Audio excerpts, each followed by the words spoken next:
जी बिस्मिल्लाहिर्रहमानिर्रहीम। नाज़रीन इकराम, इस वक्त हम मौजूद हैं अडियाला जेल के बाहर और इस वक्त हमारे खैबर पख्तूनख्वा दबंग MNA इकबाल अफरीदी साहब हमारे साथ मौजूद हैं। अस्सलाम वालेकुम सर। वालेकुम अस्सलाम। सर कैसे हैं? और आज अडियाला जेल में आप यहाँ पर मौजूद हैं, आप मुसलसल आते हैं, रेगुलर आते हैं, लेकिन आज आप क्या देख रहे हैं? हुजूम या पब्लिक बहुत ज़्यादा है? बिल्कुल जी, आज तो आवाम को चैलेंज कर दिया गया है जी। राना सनाउल्लाह ने, चूंकि पार्टी तो सारी जेल में पड़ी हुई है। चंद कैदीन है जो केसे भुगत रहे हैं, बाकी तो सारी पार्टी जेल में पड़ी है। कुछ डिनोटिफाई करके 50-50 साल कैद की सज़ा सुनाई है। तो जो आवाम को चैलेंज किया है, आवाम में गैरत है। आवाम ने आज शो कर दिया कि हम खान के लिए हर जगह और हर कुर्बानी देने के लिए तैयार है। तो आज बड़ी कसीर तादाद में लोग यहाँ पे आए हुए हैं और मुतालबा एक ही है कि जेल मैनुअल के मुताबिक बहनों का हक बनता है कि वो मुलाकात के लिए छोड़े। लिहाजा पछताइयत तो जुल्म है, इसमें बहुत सारे जुल्म हो रहे हैं हम आवाम के साथ। बजट में आवाम और इससे पहले भी जो पेट्रोल और डीजल को महंगा किया गया है, तो ये सारी जुल्म और जबर आवाम देखते हैं और एक ही बंदे से तवक्को लगा के बैठे हैं कि इमरान निकलेगा तो ये जुल्म और जबर अच्छा खत्म सर, होगा। आगे चलते हैं। मेरे साथ जो इकबाल अफरीदी साहब मौजूद हैं, इनको आवाम ने कसीर तादाद में वोट दिया, MNA रुकनियत मुअत्तल की गई, तो मुअत्तली खत्म हो गई या मुअत्तली कंटिन्यू है? जी, और जो कंटिन्यू आपकी मुअत्तली की गई है, उसकी क्या रीजन समझते हैं आप? देखिए ये तो हुकूमत है, जिस तरह ये बाहर लगे हुए हैं वो आए रोज़ यहाँ पे पछताइयत और जुल्म और जबर कर रहे हैं। अदलिया को मफलूज, इंतज़ामिया को डायरेक्शन, और 8 फरवरी को जो मैंडेट हमें मिला था वो फार्म 47 के ज़रिए वहाँ पे टाउटों को ला के वहाँ पे यरगमाल बना दिया गया पार्लियामेंट को। तो पछताइयत हर जगह पे है। मेरे साथ भी वही किया उन्होंने कि जो बजट इजलास था उसके लिए तैयारी थी और हम किसी सूरत भी इनकी जो पछताइयत और जुल्म आवाम पे जो जुल्म और ज्यादती करने जा रहे थे बजट में, जिस तरह 200% महंगाई उन्होंने की और 7% उन्होंने तनख्वाह में इजाफा किया, तो कैसे मैनेज करेंगे ये लोग? 7% इतनी कम तनख्वाह की ज़्यादा होने से, और उन्होंने जो बंदूक की खौफ से 16.6% उन्होंने डिफेंस के लिए मुख्तस किए। तो मुझे बताए कि ये एजुकेशन और हेल्थ के लिए क्या करना चाहते हैं, जिससे एक सेहतमंद माशरा और एक एजुकेटेड माशरा वजूद में आता है। तो लिहाजा वहाँ पे इन तमाम जुल्मों और ज़्यादतियों को रोकने के लिए हम असम्बली के फ्लोर पे हर बार इस्तेमाल करके आ रहे थे कानून के दायरे में। तो उन्होंने मेरी मेंबरशिप इल्लीगल तरीके से सस्पेंड की है इस सेशन के लिए।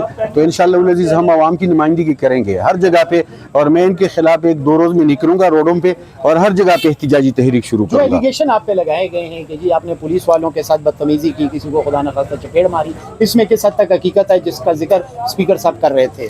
देखो, पब्लिक रिप्रेजेंटेटिव मेंबर कौमी असम्बली का एक इस्तेकाक होता है, मैंडेट होता है। अगर एक सिपाही आपकी गिरबान पकड़ता है, आपसे माइक छीनता है, आपको दरवाज़ा बंद कर देता है, तो क्या ये MNA अपना इस्तेकाक बचाने के लिए, मैंने किसी पे हाथ नहीं उठाया, लेकिन ये तो इल्ज़ामात लगा रहे हैं। उन्होंने ये भी कहा कि आपके अपने लोगों पे गाली दी उन्होंने। तो क्या जब असम्बली से 12 बंदों को उठाया जा रहा था उस वक्त इसकी गैरत कहाँ थी? उसको जो गिरफ्तार करके हथकड़ियाँ लगा रहे थे, तो ये इसकी गैरत कहाँ थी? लिहाजा ये मुझे इजलास की कार्रवाई से रोकना चाहते थे, ये इजलास को वहाँ से स्मूथली पास करवाना चाहते थे। अभी देखिए कि असम्बली में 5-5 बंदे एक साइड पे होते और 5 बंदे दूसरी साइड पे होते और स्मूथली इजलास चलता है। कोई न कोरम पॉइंट आउट करता है, न कोई एहतिजाज होता है। पूरा नहीं था सर उस दिन?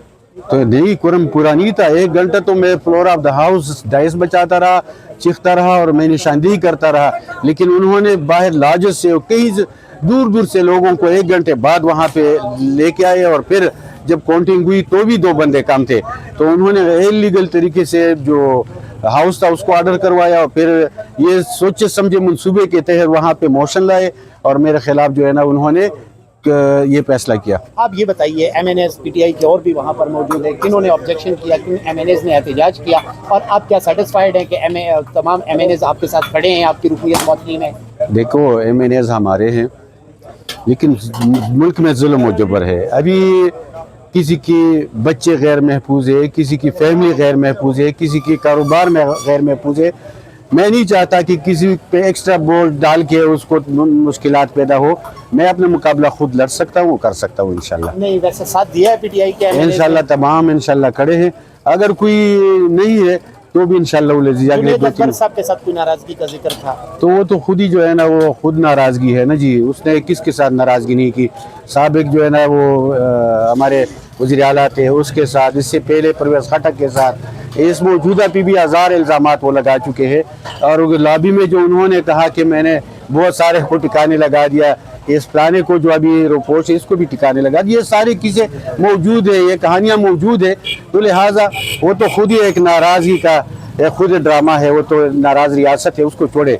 लेकिन जो साथ उनके जो 2-3 बंदे हैं जो ब्लैक मेलिंग करते हैं, जो डराते धमकाते हैं, वो इस बार शेरों के साथ मुकाबला है। देखते हैं आगे क्या होता है। अच्छा सर, इकबाल अफरीदी साहब जब भी किसी असम्बली में होते हैं तो पता लगता है कि इकबाल अफरीदी साहब मौजूद है। बहुत सारे MNAs हैं, उनका पता नहीं चलता कि वो इजलास में गए या नहीं गए, इसकी क्या वजह है? जो खान का सिपाही होता है ना, जिसने कुरान पे हाथ रख के कसम कही है कि मैं इस पस्ताइयत के खिलाफ न इमरान को छोड़ूंगा न इस पस्ताइयत को मानूंगा, उसको लोग हर जगह पे देखेंगे कि वो हर जगह पे इमरान के लिए और इस जुल्म के खिलाफ आवाज उठाएगा। अच्छा सर, मुझे आज मैं ये चाचा बगा के होटल पे मौजूद हूँ, लेकिन मुझे अपना अमीर लग रहा है। मौजूदा हुकूमत का बड़ा कारनामा कि उन्होंने सारे गरीब ख़त्म कर दिए, पूरे पाकिस्तान अमीर हो गया, क्योंकि 8,500 से तो फ़कीर भी ज़्यादा कमाता है। तो हुकूमत का कहना है कि जो 8,500 तक कमाता है वो गरीब नहीं है। मुझे खुद ना इस वक्त अमीर लग रहा है अपना। आप भी शायद बस ये किफ़ायत शादी की बातें जो करते हैं और फिर लंबी लंबी गाड़ियाँ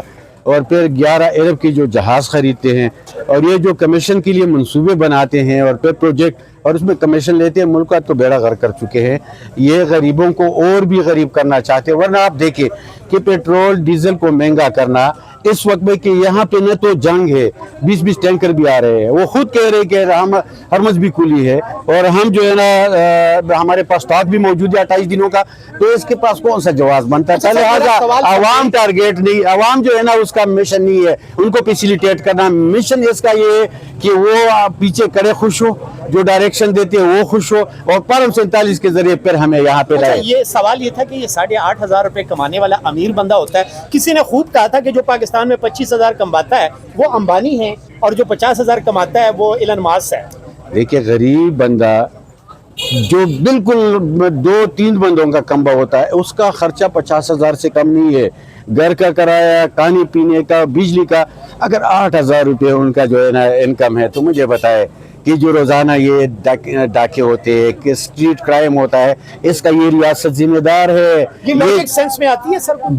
ये लोग सिर्फ ड्रामे करते हैं, उनको आवाम की जरूरत नहीं पड़ी। जब परम 47 है तो आवाम फिर क्या चीज़ है? फिर तो जुल्म होगा। लिहाजा इस सिस्टम को ख़त्म करने के लिए आवाम को और उसकी वोट को सुप्रीम बनाने के लिए और उसको मैंडेट की कदर बनाने के लिए आवाम को निकलना होगा। वरना ये पिसते रहेंगे, इनकी जो थोड़ी बहुत कमाई है ये भी लेते रहेंगे। ये रोडों पे जो पुलिस खड़ी होती है, रोजाना गरीब को पकड़ के उनकी जेबों की तलाशी होती है, उनसे पैसे। लिहाजा मुल्क में कहीं पे भी इंसाफ नजर नहीं आ रहा है। और ये 8,000 किया, लोगों का जो गुजारा है वो 1 लाख पे भी नहीं होता। ये मुफलिस गर्मी में आप देखें कि वो पंखा नहीं चलता, बिजली नहीं होती, वहाँ पे आप एक दिन नहीं गुजार सकते, आप सो नहीं सकते। लिहाजा जुल्म है, खुदा का खौफ करिए हुक्मरान, ये अल्लाह की अजाब में फंस जाएंगे और ये फिर निकल नहीं सकेंगे। सर, आपका एक जुमला बड़ा अच्छा था कि न ये आईन को मानते हैं, न कानून को मानते और न ही खुदा को मानते। तो यही तो मैं कहता हूँ, अगर ये आईन व कानून को मानते तो इमरान वजीर आजम होता, अगर ये खुदा को मानते तो इस मुल्क में अमन और खुशहाली होती। बहुत शुक्रिया sir, thank you so much.